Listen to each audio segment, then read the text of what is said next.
First of all, did you notice a change in Mr. Trump from when he was a reality TV star to when he was a president? Oh, absolutely. Well, and I also met him way back in 2003. And, like you stated, he was a host of a reality show that I was a part of called The Apprentice. And at that time, he was engaged in entertaining and ratings and that sort of thing. In terms of when we went into the White House in 2017, there was a drastic difference.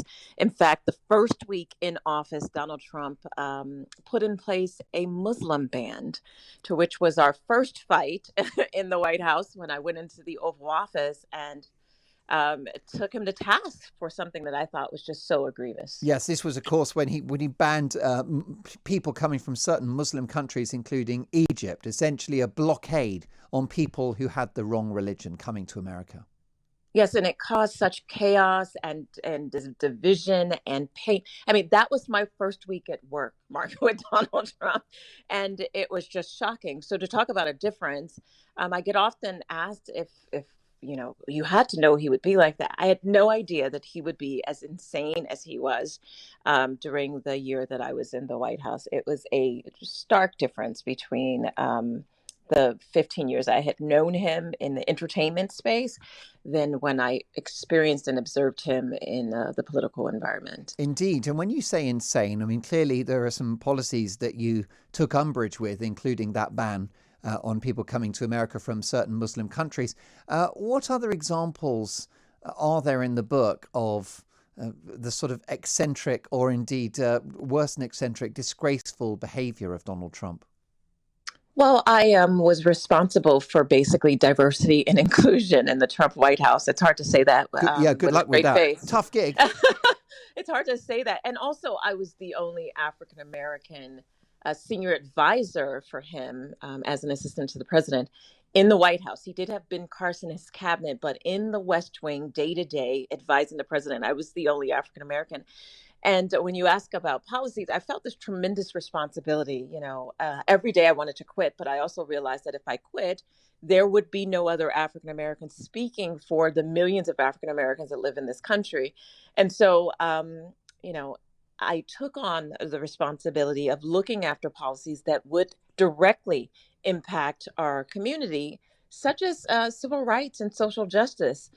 I think as you've observed with the protest and the marches and some of the very flagrant displays of aggression towards African Americans, I thought that work was very important. Yes, it's odd, really, that he hired you and then made your job very difficult to actually execute.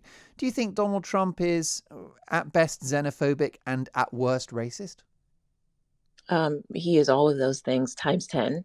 Um, and I mean, we saw it on display on Tuesday, didn't we? I mean, Yeah, we saw that he endorsed, embraced, and even said "I love you" yeah. to white You're nationalists special who had, people.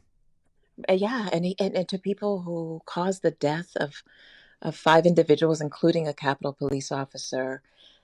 What else can we call it, Mark? What else? There Do, is do you do nothing you else have you can call it. do you have any regrets about joining his administration and giving it any credibility, given the fact that you yourself are a very respected reality star?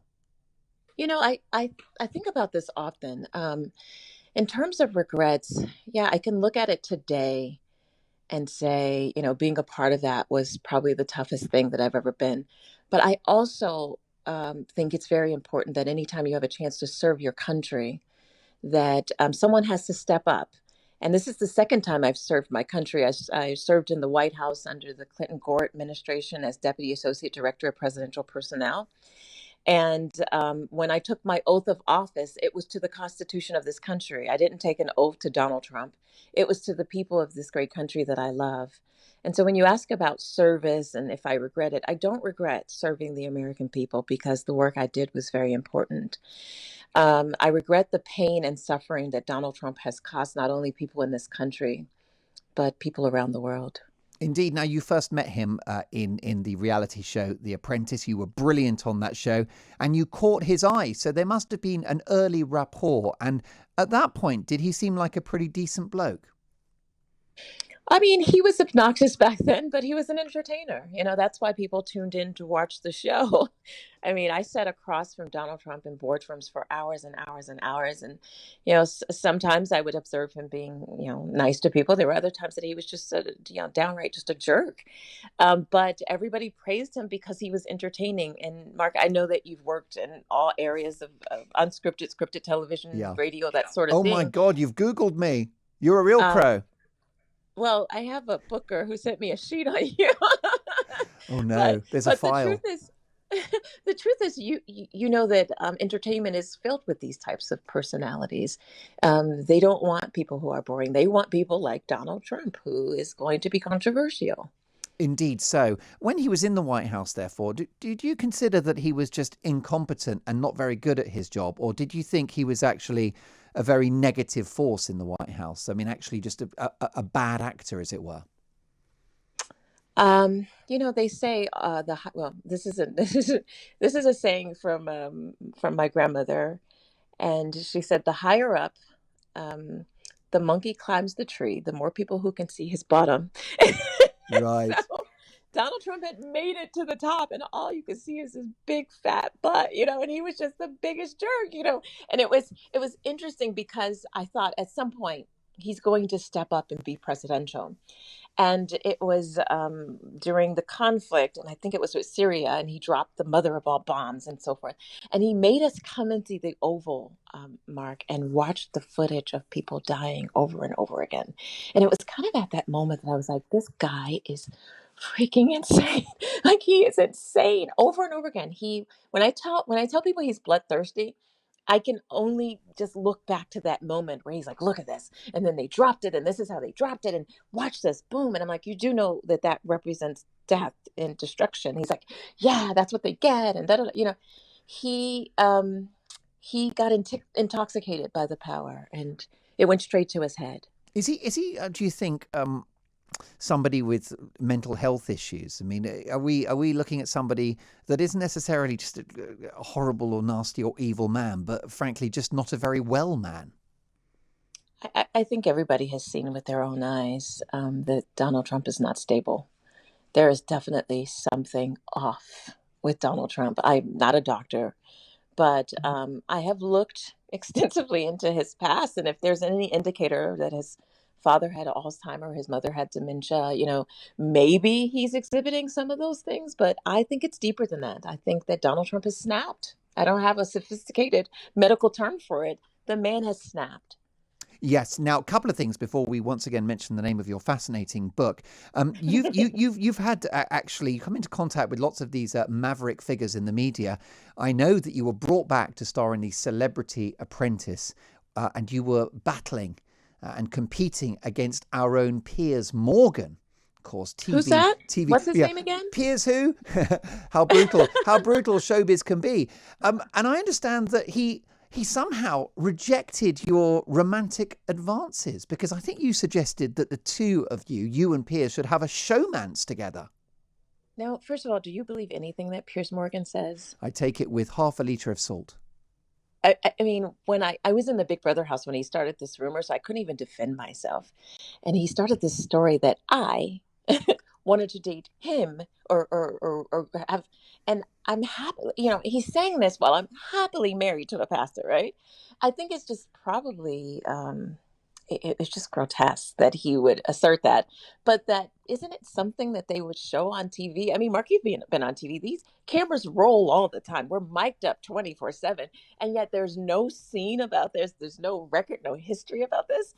I mean, it's just a shame. I think if that scene happened, then I think you would have saw it. But I can tell you definitively that story was made up by Piers Morgan. And I've heard him tell a lot of tales, but because it impacts me personally, I think it is grotesque, quite frankly. Here's a tough choice for you. If you had to be marooned on a desert island with either Piers Morgan or Donald Trump, who would it be? Oh, no, I would drown myself. I mean, just drown myself. I wouldn't choose. I would just take myself Yeah, out because of the my problem with the misery. desert island is that they both might climb a tree, and you'd have to see both of their derrieres, and no one would want that. Oh no. A quick one as well. You did star in a really interesting format called the Ultimate Merger, and this was kind of like Donald Trump's brainchild. Can you tell us about that? Well, I created Ultimate Oh, Merger. did you? Oh, And forgive it me, just, forgive me. So it's your yeah, no, brilliant no idea. worries. So you had this idea in which you are a woman of extraordinary substance. You're very illustrious, a great career, very beautiful as well.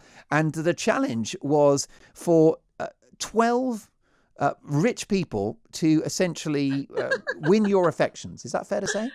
I love how you put things. It's so interesting. No, so at the time, I mean, this is 15 years ago. At the time, there were all these dating shows on television, The Bachelor, Bachelorette. Unfortunately, those shows did not feature African Americans.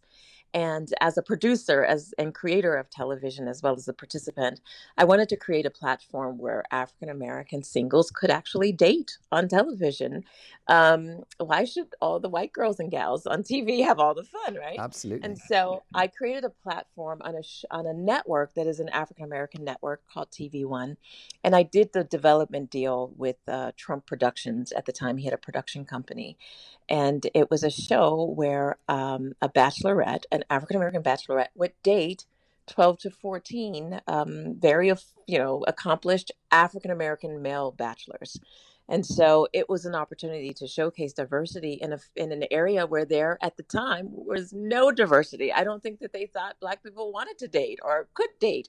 I don't know what the Bachelor franchise thought, but they never featured African American bachelors or bachelorettes. And that's why I created that show. A fantastic idea. Final one in brief. Do you think Donald Trump will be back in 4 years' time?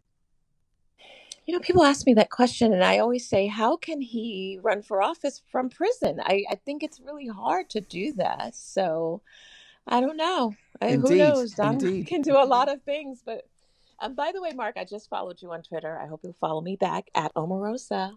Oh, well, I most certainly will. What is your Twitter handle for our UK audience? It's Omarosa, Omarosa, at Omarosa. That That's is it. wonderful. And you are former Director of Communications to the Office of Public Liaison to President Trump and author of the brilliant Unhinged, an insider's account of the Trump White House.